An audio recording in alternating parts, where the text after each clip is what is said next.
Our film starts in a trailer. Some woman is looking for something and finds a tape recording that says that there are vampires in the trailer park. This is followed by a flashback of a woman in the tape recording impaling someone dressed in cheap Spirit Halloween makeup. The guy then rises in slightly better Spirit Halloween makeup and she impales him for good with a real stake the second time. After the tape ends, the woman who was listening to it is confronted by some redneck who doesn't want her to go to college. We're going super stereotypy for this movie. Anyway, he ends up being a vampire and she slows him down by impaling him with a cross. She then tells him she's leaving for college. We then skip to the girl who we now know as Cindy trying to pledge for a sorority called Alpha Beta Gamma. She is now faking a Valley Girl accent so people don't realize she's breaking the sorority's rule of no trailer park people. We are also introduced to the other recruits, Miffy, Ashley, and Tamar.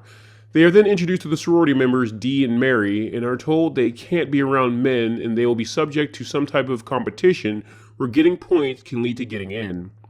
After a compilation of the pledges, mostly Miffy and Tamar getting pledge points from getting pranked, that goes on way too long, where the gist is that Miffy is stupid and sorority girl Dee wants to take over and make the sorority smarter, the movie eventually remembers to movie again and Miffy tells Cindy that there used to be vampires in the sorority and the head one Lori never being caught, which is acted out via flashback. Like clockwork, we see Miffy go into another room where she is confronted by Lori, who then beats her with a paddle before biting her on the butt. We then get a scene of a frat guy asking Cindy out by making blackface jokes after she gets pranked with shoe polish on her face, but they get caught by Mary. Before Mary can paddle Cindy, Lori comes in and bites her after telling her she's taking over. My name is Lori. I'm joining your sorority. Or should I say your sorority is joining me? Ugh! Bite me, bitch. Good idea. Once Mary realizes she's stronger as a vampire, she turns the tables on Lori, making her tell her that she is the boss. As this is happening, Cindy heads to the other sorority girls to tell them about the vampire problem, but they ignore her, telling her that she'll get pledge points if she handles it. Back in the other room, Mary is making Lori act like her pet. She then tells Mary that she's already turned Miffy, who is now stuck in front of a mirror complaining how it sucks that she can't see herself. Cindy stops being scared for a few minutes to hit it off with Frat Guy as they bond over both hiding that they're from trailer parks. Frat Guy is actually pretty charming for a stage 5 stalker who broke into a sorority house. We also get scenes where Dee repeatedly tells the sorority president that carrying around a stuffed animal makes her look weak. Hopefully this has a purpose later. Hint, it doesn't. Back with the vampires, Lori is now down to her bra and panties and her and Mary discuss the positives of butt biting as she explains how she turned Miffy.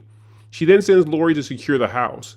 That's when Ashley comes in and confesses to Mary that a guy was in her room.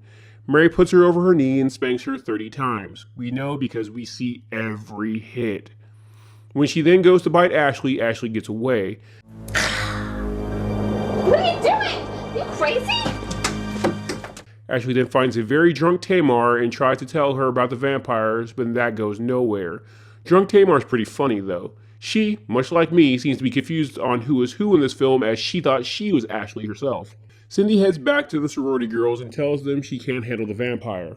Right as they say they don't believe her, Miffy shows up, fangs out, and they run.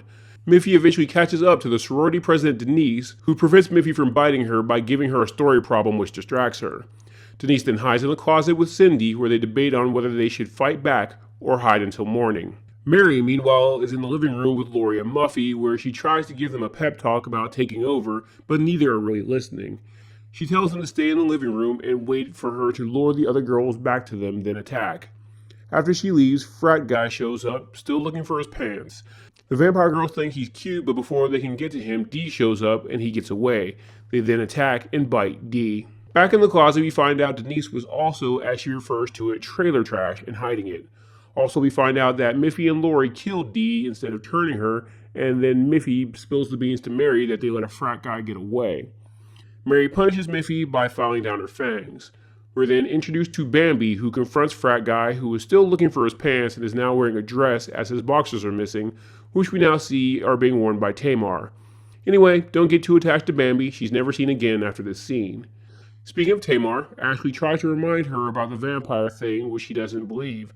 Tamar gets hostile and tries to leave, but the two get in a fight, and Tamar ends up leaving anyway. She's then confronted by Miffy and Lori, who she tries to fight for touching her butt until they fang out.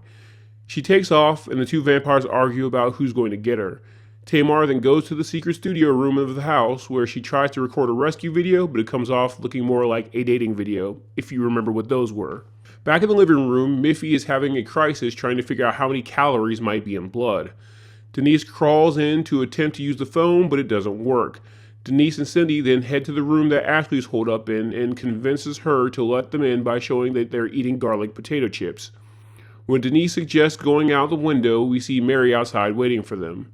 They make a plan to send someone to distract the vampires while someone else looks for help. Back with Tamar, she makes a deal with frat guy John that if he takes the tape to the authorities, she'll get him a date with Cindy. Side note, depending on the scene, people including her pronounce her name as Tamara or Tamar. It is what it is, I guess. We then find out Ashley got picked as a distraction as she comes out and complains about her neck, which is when the vampires come out and the camera attempts to make us all sick, moving like crazy. Denise shows up with a cross and sprays them with water, allowing Cindy to escape and call the police from some hot anti-sorority blonde's phone.